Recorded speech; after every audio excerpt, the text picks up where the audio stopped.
Hello, in this video I'm going to show you how you can find sound equalizer settings of your AirPods Pro 2nd generation with the USB-C. So you have to open the settings, select your AirPods Pro. Next, you have to just scroll down and you have to go for the accessibility.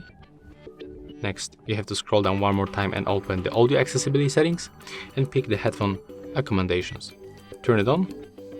And here you've got some kind of the equalizer settings like balance tone, vocal range, brightness. There's the soft sounds, effects. You can apply it for the phone, media, and here we've got also the transparency mode that you can turn on, and you can also play the sample to test this setup. So yeah, that's all for this video. Hope you like it.